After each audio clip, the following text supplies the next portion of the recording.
And today's story is number 21. Never remember, never remember a kindness done or forget a kindness received. William Tell, playwright Friedrich Schiller's masterpiece, contains the following scene. In a mountain recess, Tell saves the life of his enemy, the bailiff, then goes home and brags to his wife. From now on, the bailiff's attitude will surely change because of the debt he incurred today. You are deceiving yourself, warns his wife. You will stick in his craw, and he will resent you more than ever. It often happens that while one person keeps track of kindnesses he has done, looking forward to a great return, the recipient of that same kindness struggles under the burden of debt and feels a mounting antipathy. Debtors are as likely as not to resent the very people who helped them.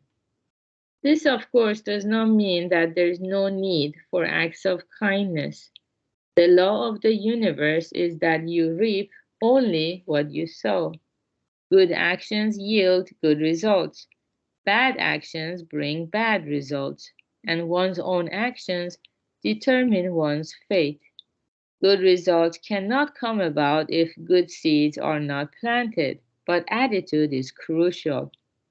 In the Japanese folktale, The Tongue-Cut Sparrow, an old man had a pet sparrow he was very fond of. One day, when the old man was out, the sparrow ate up all his wife's starch.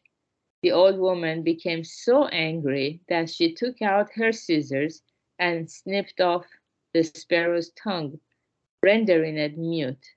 The poor sparrow flew off in tears. When the old man came home and heard what had happened, he was appalled at his wife's cruelty and set off to find his little friend. After a long, hard search, he finally found the sparrow and stayed the afternoon, happy to be together again. When it came time for him to go home, the sparrow offered him his choice of two wicker baskets, one large and one small. Without hesitation, the old man picked the smaller one because it was lighter and easier to carry. When he got home, it turned out to be full of gold and jewels.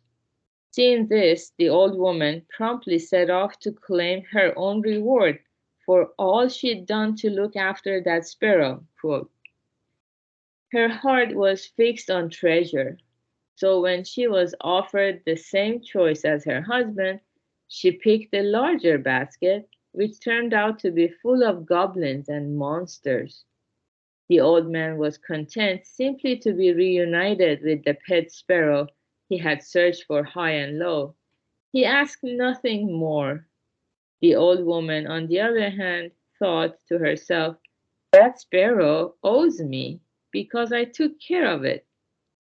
Her motive was not to comfort the sparrow, let alone to make amends for what she had done, but to acquire treasure.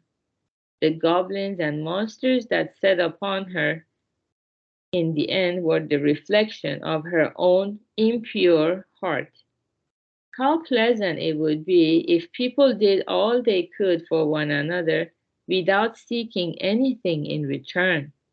One should never remember a kindness done and never forget a kindness received. Okay, very good. So this is today's story. That's actually very powerful, and it teaches us something very profound about human nature that probably we learn only in Buddhism, or at least I didn't know about it until I learned Buddhism. And yeah, so this is very deep. Maybe many people might disagree. But as we move forward on our spiritual journey, we begin to see its veracity or truthfulness, which is just like it said in the text, doing kindness for others. We say it's for them, but actually deep down we have a mind to acquire treasure, it says. Um, yeah, the motive is not so much to comfort the sparrow in that case, but to acquire treasure. So if we don't spend time meditating and doing a lot of self-examination and self-introspection, we don't realize this. Of course, listening to Buddhism is reflecting this reality of our mind. And once we realize the impurity in our kindness, which is seeking that treasure already in advance, like calculating what is in it for me, as we become aware of this impurity, then we have the chance to purify it. And that's the beautiful aspect of walking the spiritual journey and enjoying our own headspace or enjoying other people's company. Especially today is Thanksgiving Day. So many people get together, and everybody has this, according to the Buddha, the expectation, something, the treasure that people are seeking. It could be a pleasure in conversation with someone.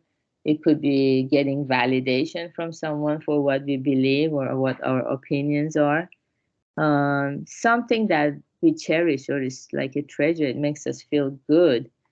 And unless we let go of it and truly wish happiness for the other person, then we can listen to them without any bias or judgment, practice a lot of patience to understand where this person is coming from. And then I think it's truly becomes a Thanksgiving holiday because we are giving thanks from the bottom of our heart. It's not about getting anything from anyone. That's the how I understand the real Thanksgiving. So good job everyone for being here. Have a wonderful time with friends and family, and I'm so happy that we are here together and giving ourselves this chance to purify our mind and heart. So happy Thanksgiving and have a beautiful Thursday. Bye. Thank you. Thank you, Gary.